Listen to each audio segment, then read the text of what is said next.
Good morning, everyone. So today we are going to revise what we have done in the chapter number 11, transportation in animals and plants.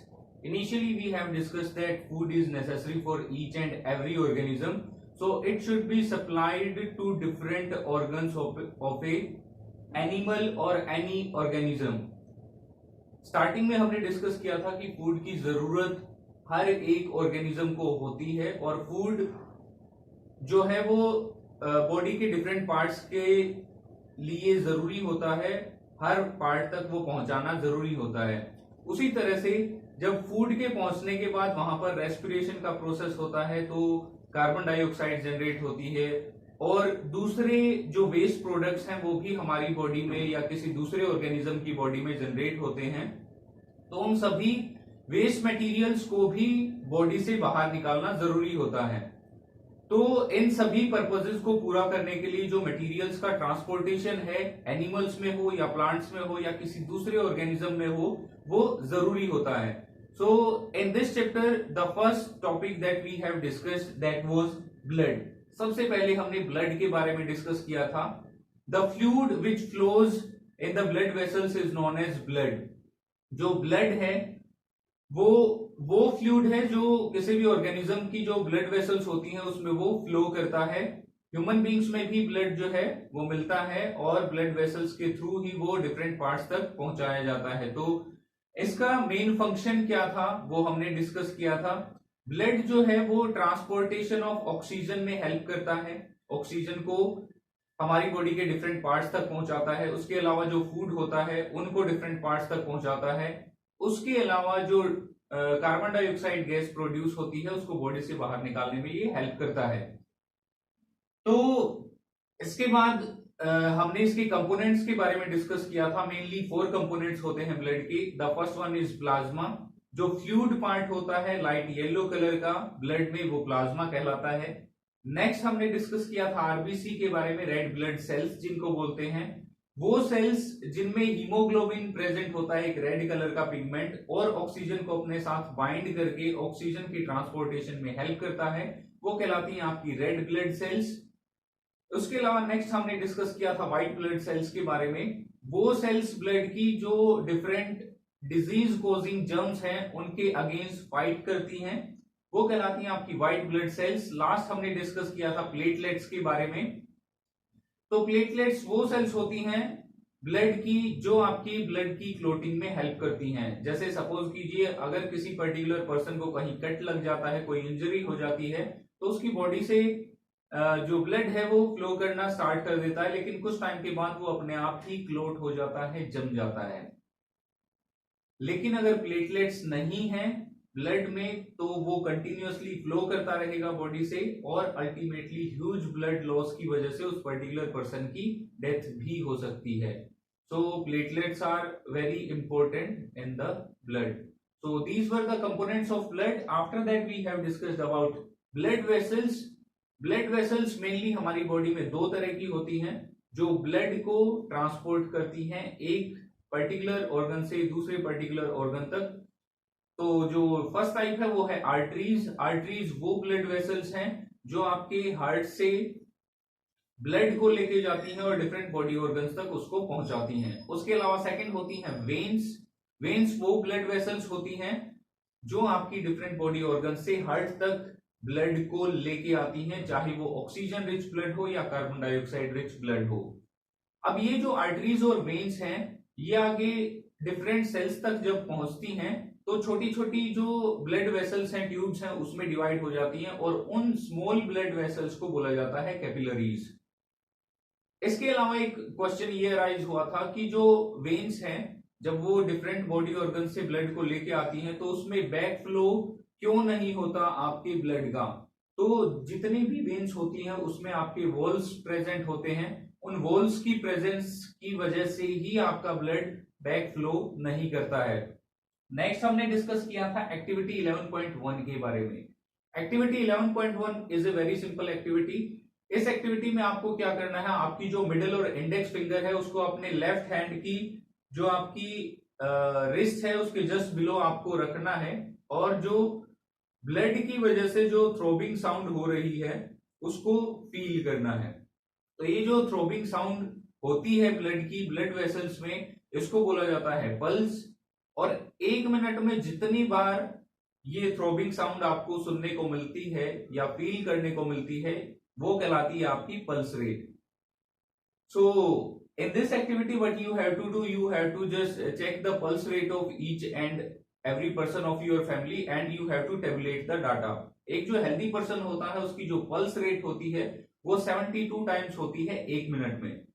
तो in this way you can check whether the pulse rate of each and every person of your family is good or not, or you can easily find out that whether they are healthy or not। Next we have discussed about heart.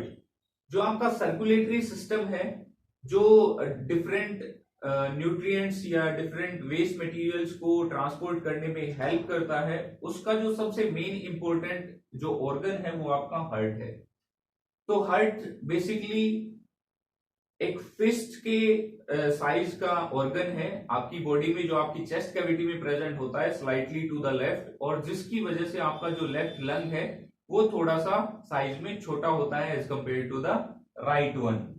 तो heart में basically आपके 4 chamber होते हैं। जो ऊपर के 2 chambers हैं वो आपके ऑरिकल्स या एट्रियम कहलाते हैं, नीचे के जो 2 चैम्बर्स हैं वो आपके वेंट्रिकल्स कहलाते हैं।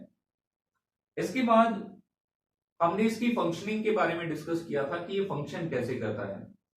तो सबसे पहले अगर हम बात करें, जैसे हम इनहेल करते हैं, इनहेल करने के दौरान क्या होता है कि आपकी जो ऑक्सीजन है वो आपके लंग्स तक पहुंचती है, वहां से आपकी ऑक्सीजन ब्लड में मिक्स हो जाती है, वहां से वो जो ब्लड है वो आपका पहुंचता है लेफ्ट एट्रियम में। लेफ्ट एट्रियम तक पहुंचता है with the help of pulmonary vein. Pulmonary vein से वो आपका लेफ्ट एट्रियम तक पहुंचता है।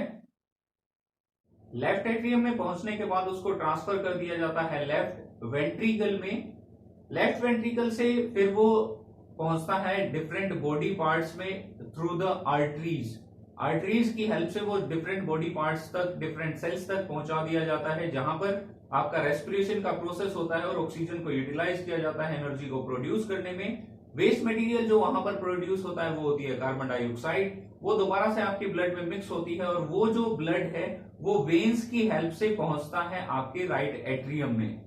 राइट एट्रियम से फिर वो ट्रांसफर किया जाता है राइट वेंट्रिकल्स में, और राइट वेंट्रिकल से through the pulmonary artery it will be transferred to the lungs where the carbon dioxide is removed from the body.